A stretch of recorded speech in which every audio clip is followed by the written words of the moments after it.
This podcast is being brought to you by WXAV 88.3 FM and WXAV.com. WXAV, bringing the best podcasts to you. Which is coming out January 26th. And I know, typically your music is a blend of styles from punk to folk, Americana roots, lots of different kind of descriptors for all of those as well. But can you tell us a little bit sonically, what we can expect from this upcoming album? Yeah, so I recorded it with my cousin at a studio called Flat Black Studios that I've recorded all my albums at. Mm-hmm. And so him and I always have fun coming up with different ways to record things and kind of what will be the sound of this one. And now they never deviate that much. I don't, I'm not, mm-hmm. It's not Sgt. Pepper's. It's not the White Album or something, But my cousin and I, we take the time to figure out new ways to just get a good banjo sound or a good guitar sound, or what's a different way to set up a little, not a drum set, but different percussion, mm-hmm. and what's a way to do that. And so we're always kind of thinking of different ways to make it sound a little different.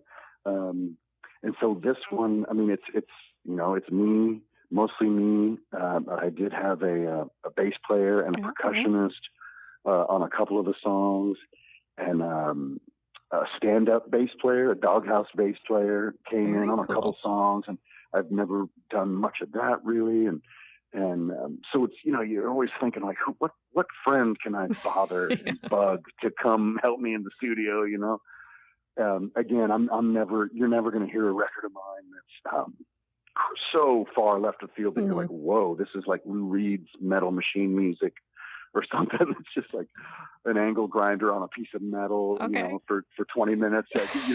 I appreciate stuff like that so much, but my stuff, it's all in the same world, so I can't say this one, the average listener won't hear it and go, wow, this, sonically it sticks out in all mm-hmm. these ways.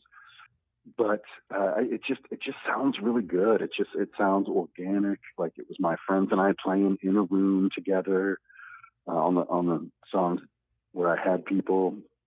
So I wanted it to just sound really organic, and it's just fun to have your friends in the studio. And so to me that comes out in the recording.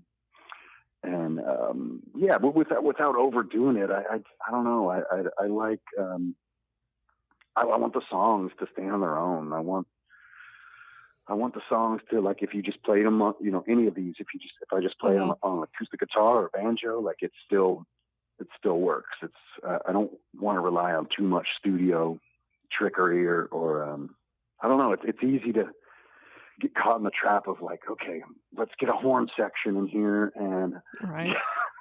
I don't want to get a horn section and nothing wrong with that or anything. I don't want to drench it. I don't want to drench it in everything. It's really, it's almost like a drug. People get addicted to that in the studio. Mm-hmm. You what else can we slap on this thing? Whereas I almost approach it like a bonsai tree where you have it and then you trim away, you take away, and you're okay, get down to the very essence of what this has got to be. And so sonically, I think that comes through, and I just want it to be always very vocal forward. I'm really proud of my lyrics, so I want those to shine right through, things like that. Where I want the lyrics to be really heard, and then it's a matter of putting what frosting do you want to put on the cake after that, but not too much. A cake made totally of frosting isn't good either. Mm-hmm. Wise words, yes. You think it would be, but then it's really about the balance. There's nothing to ground it. Exactly. It needs the cake to actually ground the whole thing. So that's what I always think. And live, I don't bring anyone on tour. It's just mm-hmm. me. So I need these songs to be able to, just be played with just me. When you come see me play, it's just me. So I keep that in mind a little bit too. But I think sonically that all comes through. Yeah, absolutely. I know now I'm the bonsai tree reference or metaphor, I love that. That's going to be in the clip before this interview is recorded, and we'll play that. I love that. But you're talking a little bit about kind of the lyrics for your songs and really wanting to make sure those can shine through. And you have your newest single, Break Even, is out, which is part of this upcoming album. And it'll be the first album you've released in about 4 years. So given a lot has happened in the past 4 years, both globally from, COVID, within the U.S., politically. And of course, we have all of our own personal stories unfolding as well. You became a dad. Congrats. So there's been a lot. I was just curious, as I was kind of listening to that single, if all of that, if some of that has kind of made it into the song and this album. Yeah, I'm always soaking up, like anyone. I mean, like you do probably, or anybody. You're always soaking up stimuli throughout your life, whether it registers or not. You're always soaking these things up, right? Mm-hmm. And no matter what creative field you're in, or even anybody, you're kind of soaking these things up, and you're being affected by things without even realizing it. Things, from major global events to just daily obstacles that you need to overcome, and things like that, and beautiful things too. As you say, I became a dad in 2020, March of 2020. Mm-hmm. And so I put out a record that year called I'm With You. And that was, 4 years ago sometime. Mm-hmm. And so with this one, I had a whole bunch of sort of kid-related songs that I was working on. While I was home, I was supposed to be on tour, but that all got canceled. Yeah. And I was working on all these. I was like, I might do a straight up kids album. Oh my gosh! And then I kind of and those songs, they might see the light of day sometimes. But I kind of thought better of it. I sort of came. It was that pandemic. It was that I don't know. Everyone was learning how to do these different things and just trying to make it through however they could. There's a haze to that. There's I kind of woke up from that dream and went, okay, maybe not a kids album. And so I kind of thought better of it, although maybe I'll still do that someday. I would love to hear that. But because I was hanging out with my little baby, and I was just I want to make and everyone's made one, and there's a million of them, but there's some really good ones. So I kind of put that aside and started writing songs about just people's everyday struggles. It just seems like everyone I know is having mental health struggles, and I mean, that's been since the beginning of time. It's not new or anything, but it's really been prevalent the last few years. So just thinking about people's everyday struggles, what happens when you think you can't go anymore, when you think you've been pushed to your limit, but you do keep going, and it isn't your limit. You thought it was, but it's not. And what happens then? And you're maybe stronger than you thought you were, and you maybe can take a little more than you thought you were, and thought you could, and things like that. So I started writing songs about that, and that's what a lot of this album has to do with, and the song Break Even is a little more lighthearted version of that, where you just can't get ahead, and who can't relate to that, where you just feel like, oh man, I had some pennies saved, and then there they go. It's like trying to hold water in your hands. It's like trying to cup water in your hands, and it just flows out. So that was like a lighthearted, more like a traditional take on that. And then there's songs on here that are a little bit heavier, about a little, people I know that I've passed away and through different circumstances, and sometimes that is your limit. Sometimes you're pushed to the limit, and that's it. So that's the thing too. So it's not about. I went from having this lighthearted kids album to totally doing a 180 and kind of writing about some more heavy stuff. So none of this album is, none of it's about my daughter. Mm-hmm. None of it's really about, I write a lot of times about like my farm and my place. And this really isn't about that either. So I kind of deviated from some themes that I normally would approach. But yeah, so this is just more about people and their struggles and how do you make it through, and it's more about that. Looking forward to hearing all these new songs, and kind of speaking of the passage of time, Hymns for the Hopeless, The Day the End Finally Came, even Ashes to Dust are now turning maybe like 20, 21 years old. They're basically legal drinking age, which is exciting. But back when you were getting started, did you imagine you would be making music and releasing albums and going on tour 20 years later? That's an interesting thing to think about. Last year I was thinking about that because it pops up a lot. You'll hear a band, it's like, oh, they're doing their 20th anniversary of such and such album, and then they go around and play the album straight through and stuff, and or whatever. And I thought about doing that with Hymns for the Hopeless because it came out in 2003, Mm-hmm. so last year was its 20-year anniversary, and this year, as you say, now that album can have a whiskey at the bar. Cheers. It's 21, and so and I just didn't get to it. It was looking back in a way that I wasn't quite ready to do. And I mean, I play those songs live. Mm-hmm. Like I'm definitely not an artist that like doesn't look back. I mean, I play things off every album all the time. I love that stuff. But to answer your question more specifically, on one hand, I definitely did not expect to even. It sounds glib, but like, do you think like in 20 years will I even be alive? Like, it's not fatalistic. It's not like, oh, die young or whatever. It's just like, I don't know, 20 years. I can't even picture 20 years. And especially when at that time I was 25 when that album came out. That first album was 25. And yeah, I was picturing being 45. So I couldn't picture that. So in one way, it was like, who even knows, man? If I can just make one album, I'll be glad. If I can write one song and record it, I'll be glad. If I can make one album, wow, that'd be amazing. And so there's that. But then, strangely, as with anything, on the other hand, it is like, oh, I'm going to be doing this till I'm 100. Like, there's no, I can't stop. And so there was that too of like, no, I'm going to just do this forever. I'm just going to do it forever. Yeah, which is, that's how I feel. What we all hope.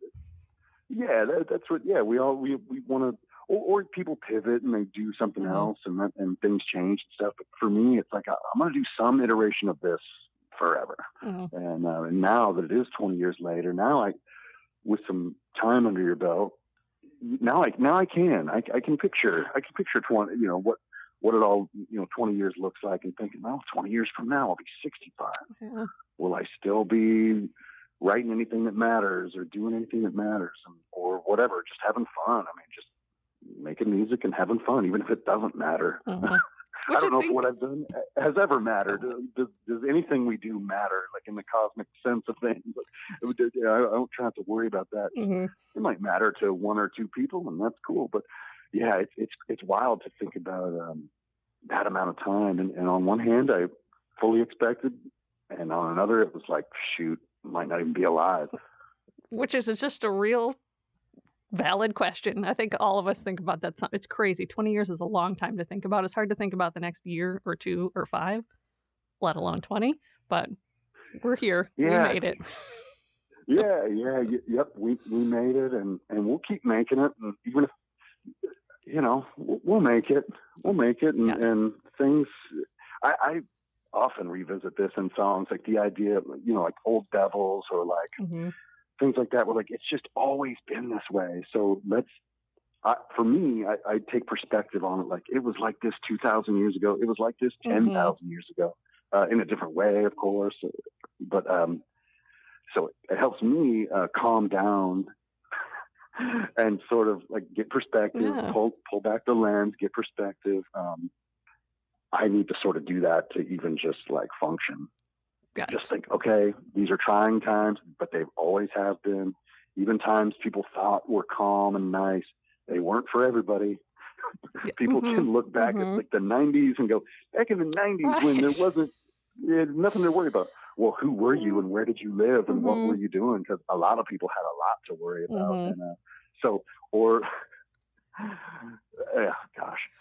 taking us back to a greater time, back in the 50s. Right. Yeah, like, always problems, just different problems. Who was that great for? Who was that great for? Not a lot of people. So anyway, without getting, but I think about how it's always been trying times, and so this is more of it, and we'll just do our best to make positivity in the world, and that's all I want to do. But I think that just got me on a tangent about the passage of time is all. But picturing 20 years from now, like right. It's really hard, but I think I can. I think I can picture it kind of, but in a way I can't. And now my she'll be 4 this year, so everything is kind of gauged by that too. So in 20 years you'll be 24. And what will you be doing? Are you, what are you going to be up to? Like, you going to be playing drums with me on the road? That's what I hope. Hey, I like that. That could be fun. Do a Jeff Tweedy and get your boy. He had that band Tweedy with his boy playing with him and stuff. I was like, that's cool, man. You got your son playing drums with you. It's amazing. So I wanted to talk like a little bit about Iowa and kind of where you're at and what you're doing on your farm, but did want to touch a little bit about your start in music. And as a disclaimer, I went to the University of Iowa. So I lived in Iowa City. Go Hawks. I saw you perform, I think for the first time at the Mission Creek Festival in maybe 2012. And I was there with the University of Iowa's college radio station, KRUI. So big fan, kind of fun, full circle moment now that I'm talking to you here as part of WXAV.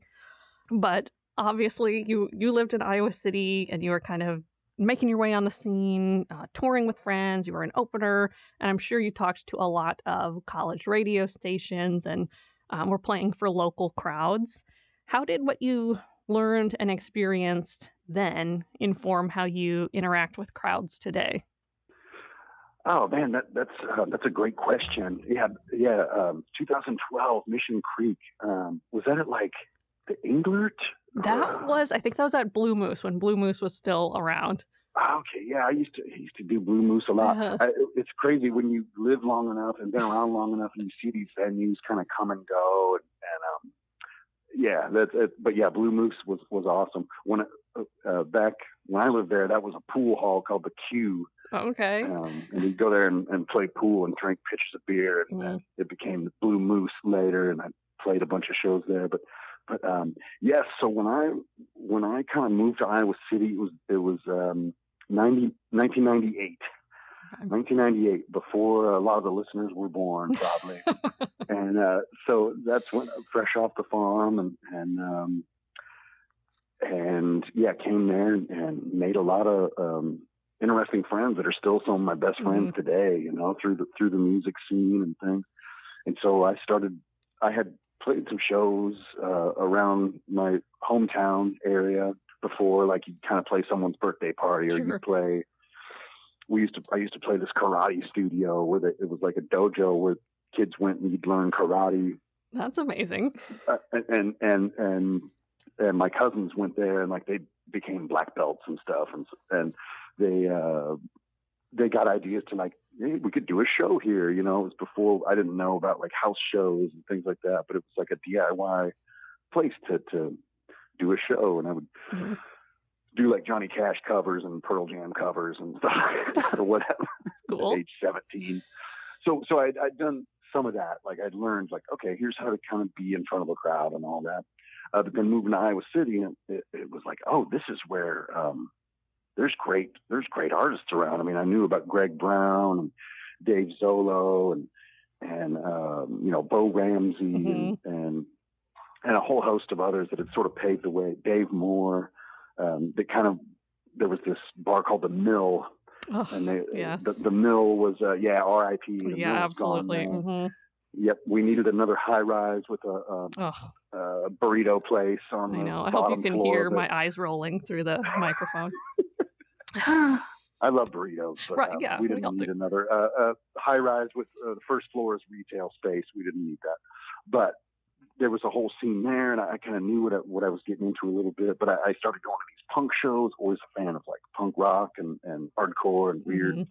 There was a lot of weird bands at that time, so I would make friends with folks and just sort of like get to talking to people and like, hey, can I open up a show for you guys? Sure. And they'd let me. And so that was kind of my way in, was just like, hey, can I play 3 or 4 songs before your band plays, and they'd let me and got to know some of the promoters and kind of worked my way up like that. And this is in like 1999, 2000. And so I always had to, I was always by myself. So in order to stick out, I had to really, what do I want to say? I had to sing really loud. Yeah. I had to be bigger than myself. If that makes any sense. I had to like occupy more space than just me. And so I learned how to sort of get people's attention in a way and just really sing and really sing loudly and to even get people to be able to hear you in a loud club or whatever. So a lot of that I never let go, almost to my detriment. Now I'll be playing like a quiet theater where everyone's listening and it's seated and I'm still just screaming. And I need to realize like I don't need to scream anymore. They're listening now. So some of that I need to probably let go, but I can't help it. And so a lot of that developed early, where it was just like, okay, I gotta really like make an impression and stick out. So yeah, a lot of that was learned early, and I got my 10,000 hours like pretty early by just playing a lot. And yeah, I love Iowa City. As I've said many times before, it's the nearest university town, the nearest town to where I live.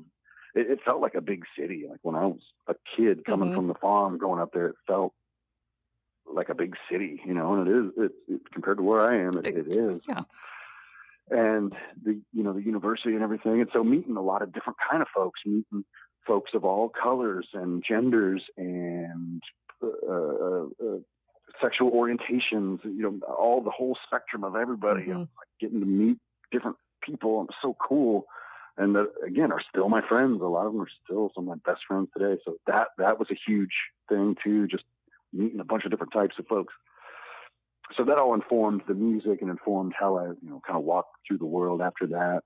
But yeah, Iowa City definitely shaped a lot of what I still do today. But yeah, I love it there. That's where it definitely cut my teeth. And a lot of the places I played aren't even there anymore. And so by 2012.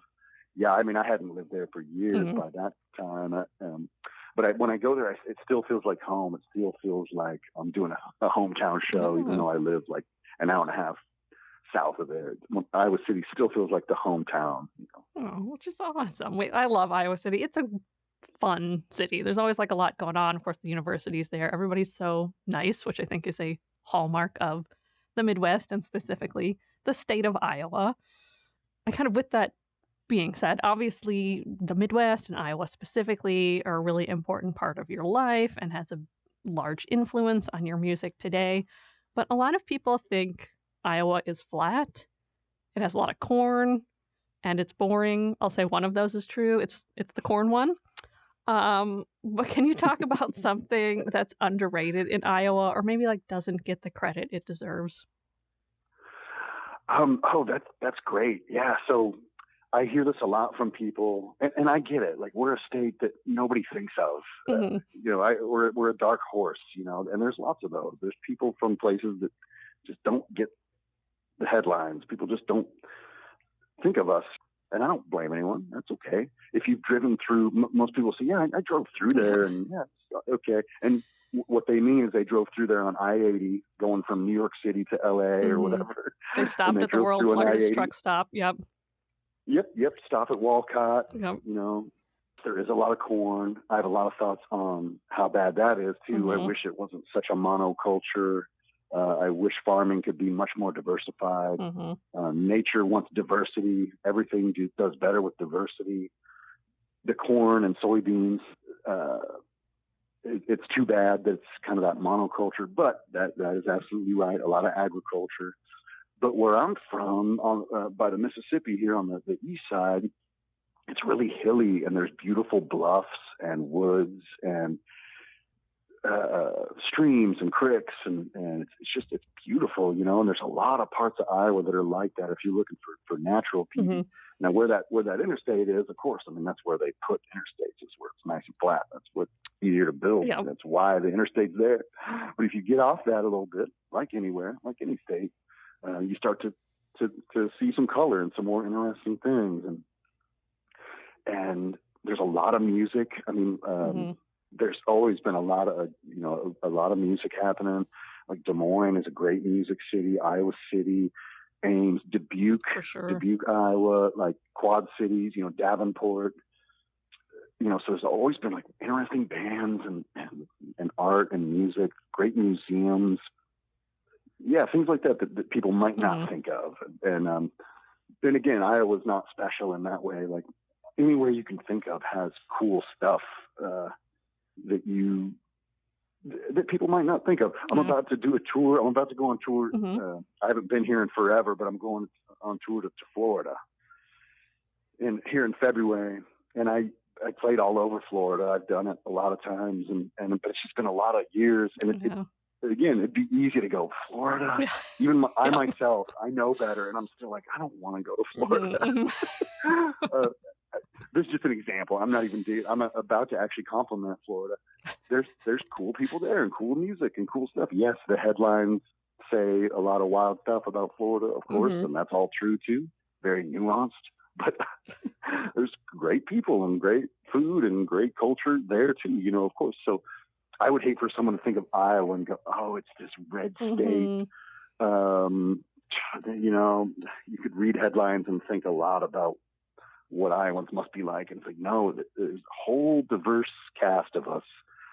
And so I would want people to remember that too. I mean, same with Illinois. Yeah. Same with anywhere. Like you could be mistaken thinking Illinois is just Chicago, but it ain't. You drive outside of Chicago a couple hours and it's farm time. I'm always interested in how places defy expectation, and so I think Iowa does that once you get under the surface a little bit. I mean, I think those of us that live here know that, and I think it's just like living anywhere else, but sometimes it maybe doesn't get the full, props that it deserves. So I always like to ask, especially from an Iowa native. Yeah. Oh, so okay. So you were born in Iowa, or? So I'm born kind of outside of Chicago in Illinois, and then I went to University of Iowa for undergrad. So I've made a tour of the Midwest and love it all. Gotcha. I gotcha. Yep. No, and I love Chicago. Love Illinois is awesome too. It's that's awesome, and yeah, that's why I wanted to write songs that say Iowa in them. There's not enough songs about Iowa. Yeah.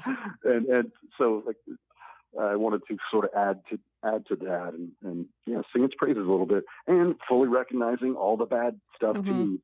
Like anywhere, there's nowhere on earth that's perfect, and all the people are perfect. It doesn't exist. So I get that Iowa's complicated.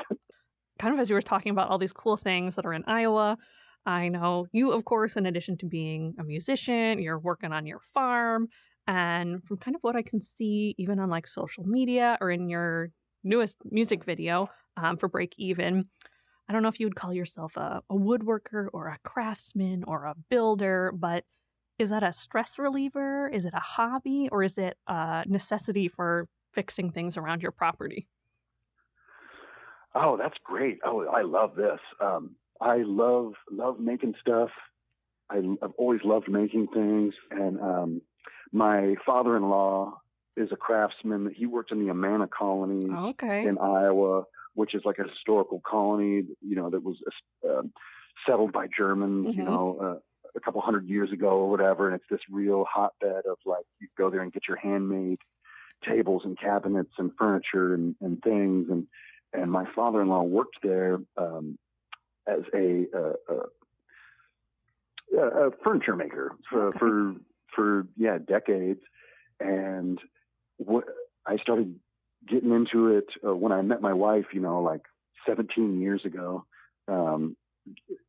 Her dad, and was like, oh, he can actually make like beautiful furniture. I've always liked like making stuff, but like I don't know how to make a dovetail joint, and how to actually, I screw stuff together and whatever. And so he's who taught me how to get into the real joinery, like real woodworking. And so over the years, I've been working on that, and it really is a stress reliever, sort of a flow state. The music is like that for me too, but sometimes I need something different than music. Yeah. I need another thing. So I go out to my wood shop. It was my dad's old garage. When I was growing up, he worked on cars and stuff in there. And so my folks passed away a long time ago, but it's in the process the last couple decades of turning it into my wood shop.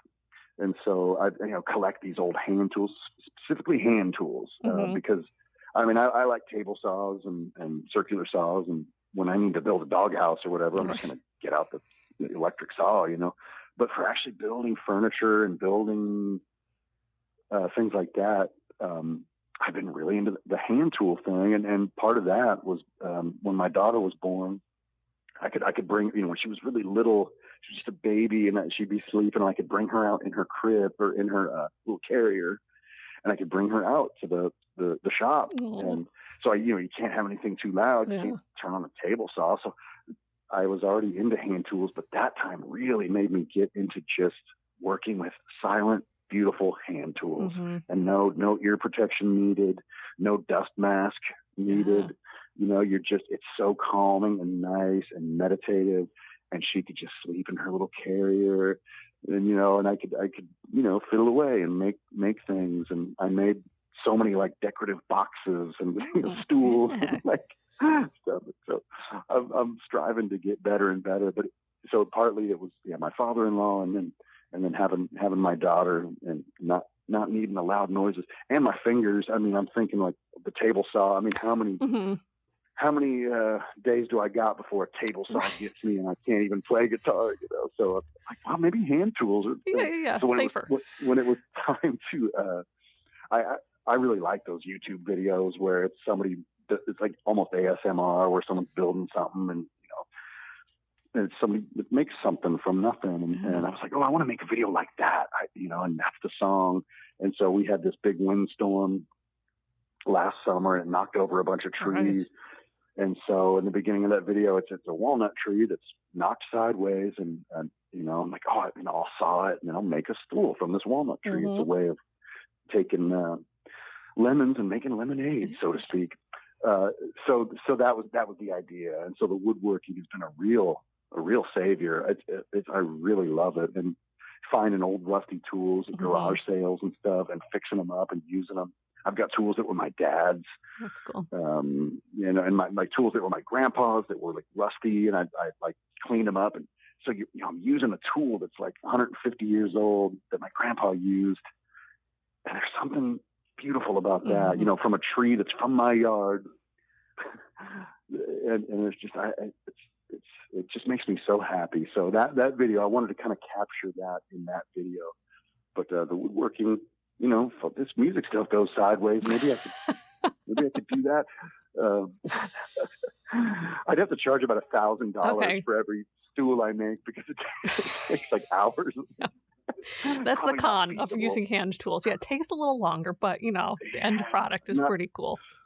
Yeah, not feasible for a business, but anyway, yeah. So it's been a real fun, a fun hobby to have. I think people need some hobbies, man, and making stuff with your hands is a good place to start.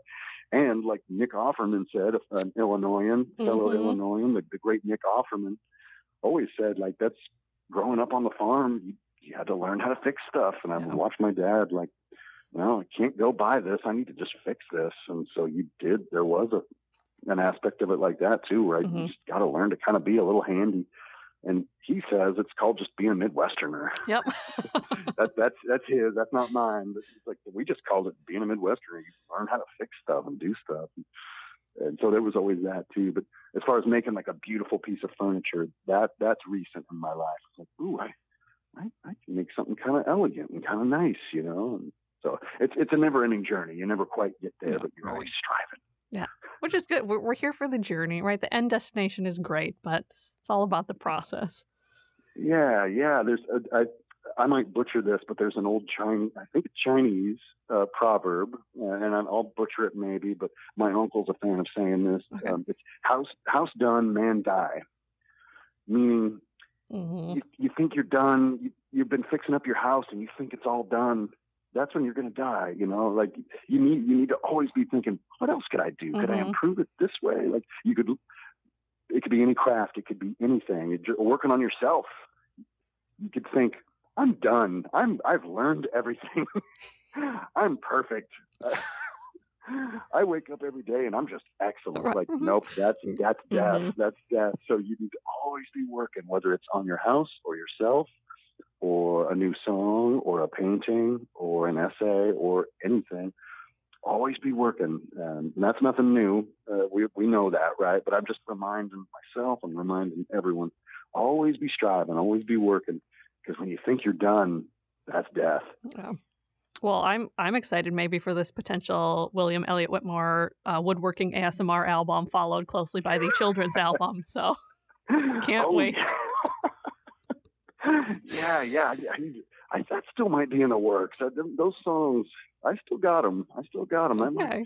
You never throw a song away. Right. I gotta. So there might be a kids album still. It wasn't the right time before, but maybe now it is. Okay. All right. We got the scoop. I love this.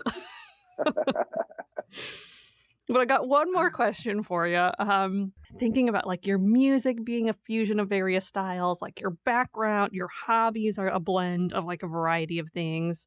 And your personal style, I think, is also a mixture. Like your style, your fashion is just cool. Like your vibe is cool. You're cool. Like we love it. You're cool.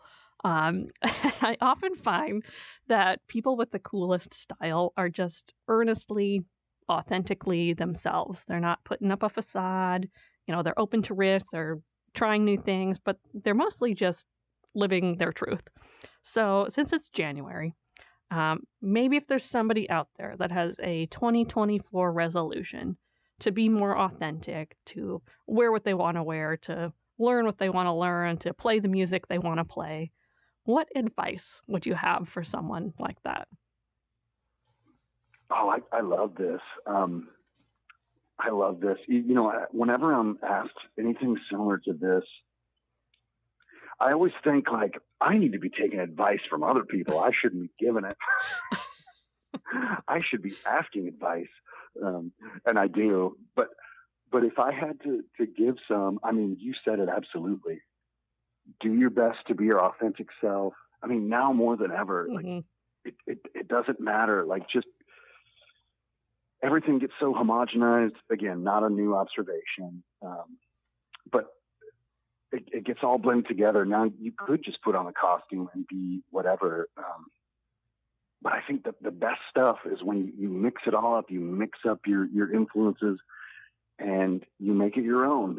And it's so trite and it's been said a million times, but I just think it's so true.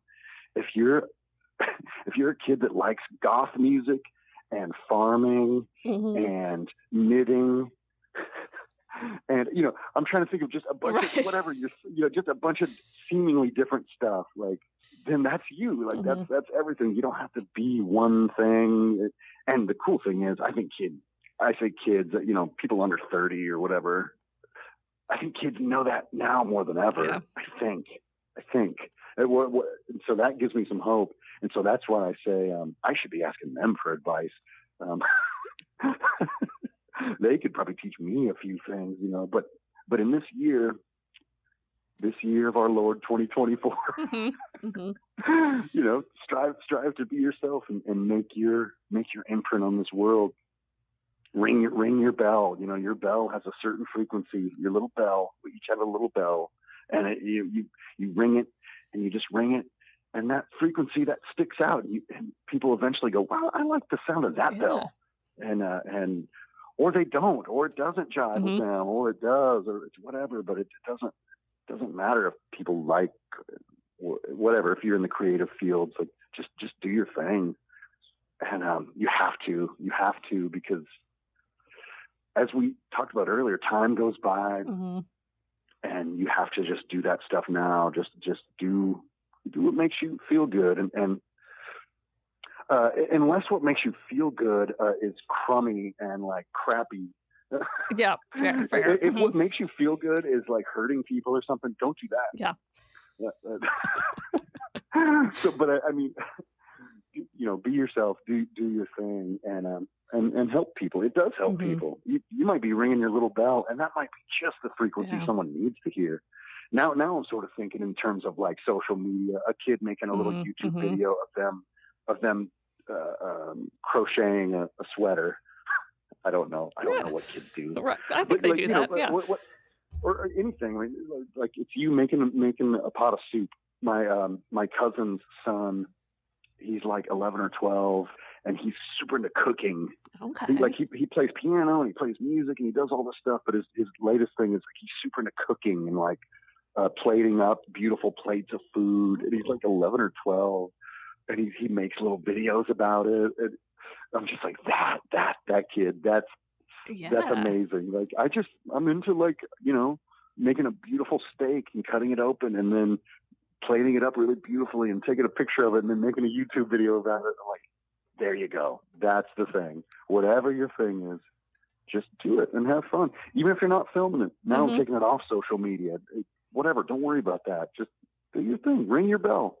Oh, I love that. I think that's so true. It's like, I'm an artist, so I think it's so important for creatives, for non-creatives, but I think everybody is really a creative, because when you're making things, when you're trying things, you are adding to the world, and I think we all need it. Yeah, and exactly. I think we're all creative, just in different ways. Everyone's creative, even if you think you're not. It's not some magic thing. I'm not creative because I don't paint beautiful pictures, right? Or whatever. Like we're all creative. We're all creating something. You might just be creating a vibe. You might be which is so important. The vibe's got to be good, as the kids used to say 3 years ago, a vibe. But just energy, just goodness in the world. You're creating that, so like create it well. So it's not some magic thing. It's not. Some of us do it and others don't, or whatever. There's just different ways to do it. So whatever your thing is, just do it well. Oh, I love that. Is the perfect. I don't even have much more to say, because that is the perfect way to kind of wrap up our time together. But I want to say a huge thank you so much for taking the time to chat with me. Such a fan, such a listener. So this has been so lovely to get to talk with you. And I know we're all super excited for the upcoming album. Thank you, Ellen and Pete. I appreciate it greatly. Thank you very much for listening to this WXAV 88.3 FM podcast. Be sure to visit our website, WXAV.com, for more information on your escape from ordinary radio.